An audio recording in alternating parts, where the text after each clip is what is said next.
That's disgusting right there. Woo. Oh, hey guys, welcome back to Me Watch Movie. I'm Mike. I'm Jay. I gotta get out of this goddamn redneck accent. Shit. I'm not doing it again. I'm not. I'm away from that. Summer Sheila of '84. And remember, this was almost the summer you lost your virginity. Mike? Not yet. Close enough to kiss your sister. Oh, shit. Or fuck your brother. He is a slut.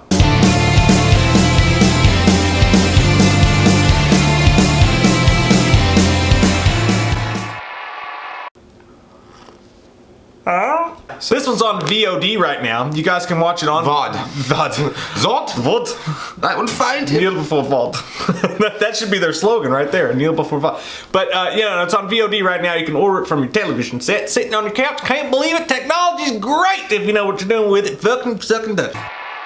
It's yet another Stranger Things retro 80s slasher. You can't really call it slasher. No, it's not a slasher. It's not a slasher. No, it's a Hardy Boys in the 80s. You guys, do you remember Ghost Rider in the 90s? Yeah. That was a dope ass show. I used to carry around a notepad too. But yeah, it's another one of those retro 80s feels. It's got the synthesizer, Stranger Things type soundtrack. I bet you wore crotchless panties and barked like a dog. It's got kids on bicycles, kids playing a game called Manhunt where they use walkie-talkies. Not the video game kids. The real that Manhunt. Shit was that was dope as fuck, but yeah. Fucked up! It was fucked up. They're trying to find out who's killing all these kids. The sheriff's office reports they're likely looking for a white male. Preferred targets appear to be males aged 12 to 16.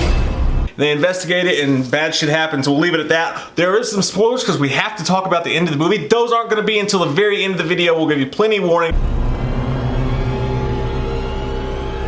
It's a serial killer. Overall, the interactions and the friendships that are formed throughout the summer, or just these four friends that are hanging out, it feels legitimate. It feels cool. There are problems with it every once in a while that some of the humorisms that that came with the 80s are kind of forced. I mean, there's nothing like, sometimes it just feels a little bit more than it should, but it does give you the nostalgic feeling for those days gone by. We weren't this age in the 80s or anything, but like even in the 90s when there wasn't like a lot of things to do except go outside and play. There's a serial killer on the loose. What else could possibly be this exciting? Incoming titties. Like incoming titties. These kids are obsessed with fucking. Which you are at that age. Fucking.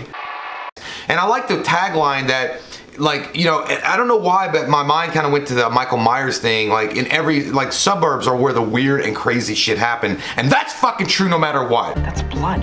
Davey. Hey. Guys, I'm freaking out, okay? Relax. You look like you're 30. It's gonna be fine. Now go. The humor's there too. Like the humor between the friends. Yeah. I like the humor. Like they're all like looking at nudie magazines up in their like cool ass clubhouse. I wish I had a clubhouse like that. But then they're like, look at these tits, man. I gotta go make a deposit from the sperm bank and shit. Like it just seemed like normal conversations that like four kids would have that age or whatever. They love talking and about and there's one moment, wieners. Yeah, they're having like a serious conversation, and then you just hear out of the left side, incoming titties, and then they grab the binoculars to look across the street at the girl next door. And the girl next door is fantastic, by the way. She did a great job. She was totally believable, but also not a total bitch. She was likable. This might get into a little bit of a spoiler thing now. Okay. Well, let's get a rating first. Well, oh yeah, okay, a rating. Okay, go ahead. Don't you order the breadsticks before you order the goddamn pizza. First off, don't you tell me what the fuck order. I gotta go first. I want some French fries. Some goddamn Arby's. First off, I don't want any French fries. I want them American fries. Don't you go order no Big Buford now. I ain't get paid till Thursday. Damn it. You get you that 2 for $4 spicy What cheese. about them goddamn coupons you get locked in your trunk compartment? In your glove compartment. Hell, they're expired. You can still try. It don't hurt to try. God damn it, I want that new speaker system. Okay. Anyways. All right. Here we go. Get in there. Now, I'm going to give this movie a 7. Go on and get it. I'm going to give it a 7 out of 10. I'm going to give it 7.5. I liked it a little bit better than you, but not much better. I mean, again, the same problems are there. And I agree with you that it does seem in some ways that we've been down this route before. While there are some elements that are new, most of them are just recycled stuff that we've seen the last, 5 or 6 years. And there's nothing wrong with that. I enjoy it. However, there are some times that you're like, well, I kind of want something different now. I kind of want to I see something new on screen that I haven't really experienced. Not that it's always going to happen, but this whole setting of the 80s, as cool as the 80s were, because they're fucking awesome. Like, there's a movie coming out.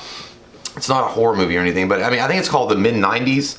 Like, I think the next decade to tackle would be the 90s. Or just, you know what? I mean, do the 80s, but do another section of the 80s. Like, don't also do kids on bikes with synthesizers. Yeah, I mean, do a different version of the 80s. You could have done, I mean, you can do an 80s movie that takes place in, like, senior year of high school.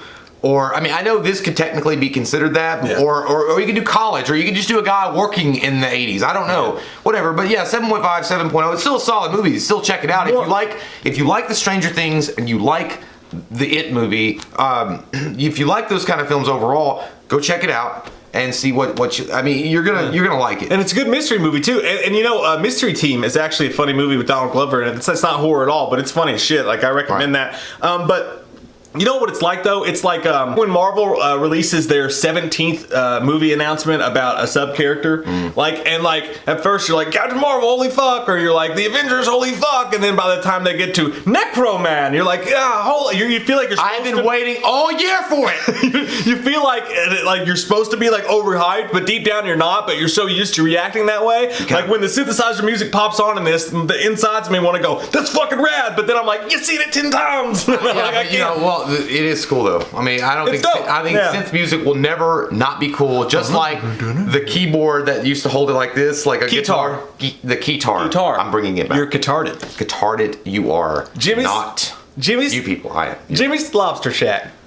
Jimmy's Lobster. We got that butter to dip in. So where you got fucked. Hey. So anyway, the ending, which saves the movie. So makes it awesome. I want to talk about really quick. One of the characters that was under suspicion is named Mackey. Falcon Punch. I wish Anthony Mackie did that. But Mackey is suspected early on by Davey as being the serial killer that they're all looking for. At first you're like, yeah, Mackey just seems like a normal, like he seems like an average dude. Like there's nothing wrong with him. Maybe a little sad. He lives alone. He doesn't really have anything going on in his life except his work and maybe hanging out with the neighborhood kids or just being nice, generally speaking. However, there's one scene, specifically speaking, that he's sitting on his front lawn in a lawn chair, drinking beers, watching kids play stickball, and doing this, and then he's like, who wants a frisbee pop? Like, let me tell you something, sir. I know that it's the summer of '84, and things were a little different, but you could not have been more obvious in your weird, strange, fucking sexual predatorness unless you were eating a Subway sandwich and holding a fucking book that said How to Direct by Victor Salva. And he does do this weird look too, like when the camera kind of zooms in on him. He's like, At first he was all happy. I know, he was happy at the kids took his, like, the popsicles or whatever, but then he was like, I didn't charge him for it. Like, he remembered he has to pay, but anyway, that was funny though. No, but I mean, they were trying to I guess if we're going into spoilers at this point, so it's all confirmed that Mackey is in fact the serial killer. He eventually catches up to Woody, which and you know, in a twist, fucking Bisquick tits switch. I mean, he fucking cuts his throat. So one of them that thought with the letter Q. Oh shit.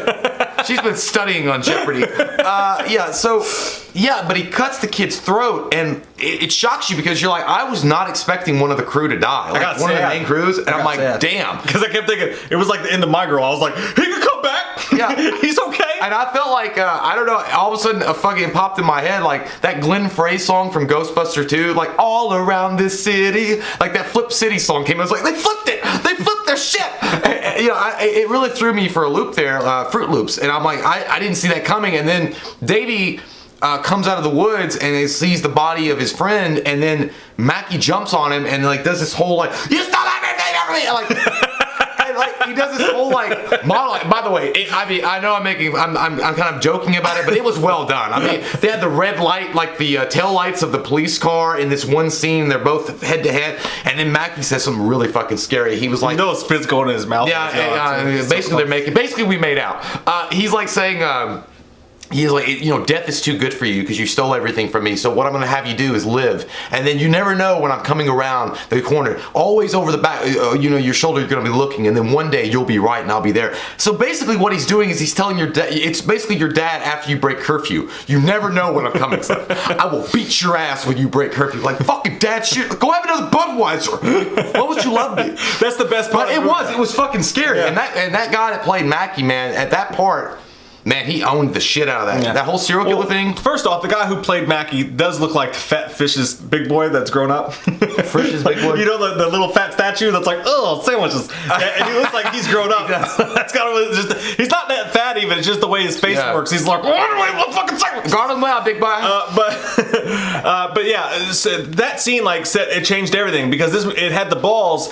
Even though it's a VOD movie or whatever, this had the balls to set up sequels forever. It had the balls to create its own Michael. Only he's not going to be supernatural. But if they wanted to now, they could continue. They could do the Laurie Strode thing with his kid. Like he gets older, he never knows when he's going to come back. He could keep popping up back into his life. Like summer of '94? 10 years later. That's a fucking great idea. You can make a whole series out of this movie now, and it's ballsy to do that for a VOD movie, and it's also ballsy if they never make another movie to end it on that savage fucking note. Like, because the kid had pinned him. His parents were happy. He'd gotten away with it all. You got in the whole storybook ending, and then this dude comes back, which you knew it wasn't going to end like that. I mean, they set it up obviously he was going to come back. I can't believe his parents let him sleep by himself, living across the street from the guy he just put in jail. Well, they were forever. Police cruisers. Shitty fucking parents, no, man. not really. No, they're shitty fucking parents. The lot of them. He works at the News Channel 6, okay? And he looks like a shitty version of the dude from Bushwhacked and City Slickers, and Celtic Pride. But the way it ended, the savage way it ended, the way it threw everything on its head.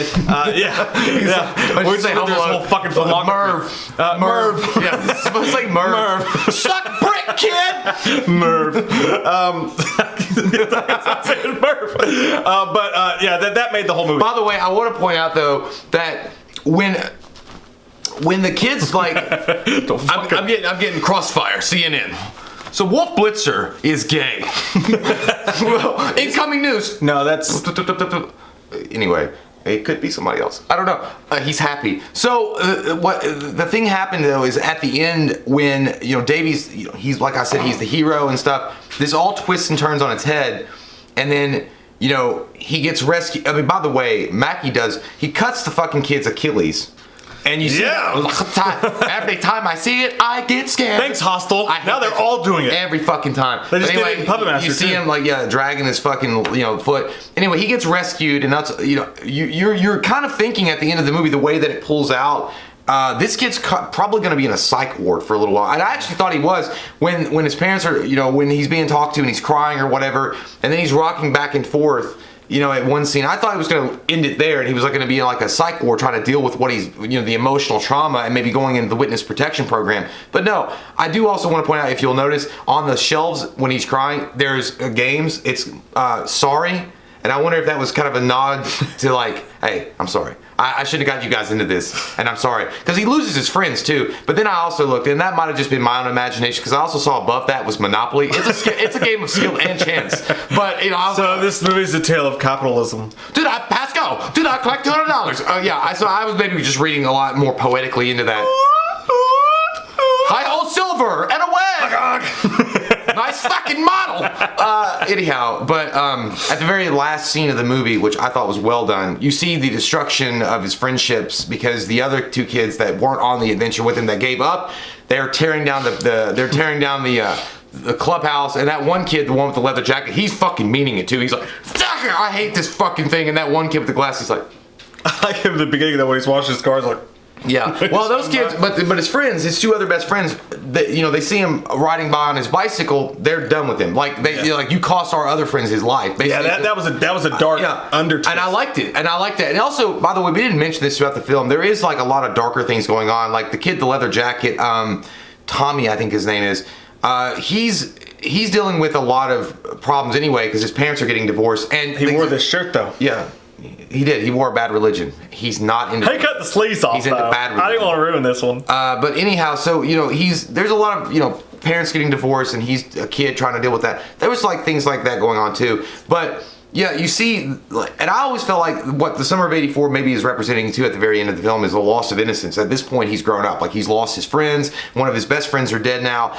But he's still in that same goddamn paper route. Can we just get him off the escalator? Hey kids, your fucking kid's on the escalator. I mean, it's just, why would you go back to doing that? I guess you need money for whatever, those new Nikes that are coming out next year. They needed a monologue in the film, goddammit. But yeah, so you see that, and the last thing is it pulls back, him talking about the suburbs where the real crazy shit happens. You never know if your next door neighbor could be a killer. That actually sounds like a Goosebumps novel or something, but still, man, the ending of that is really where it takes the cake.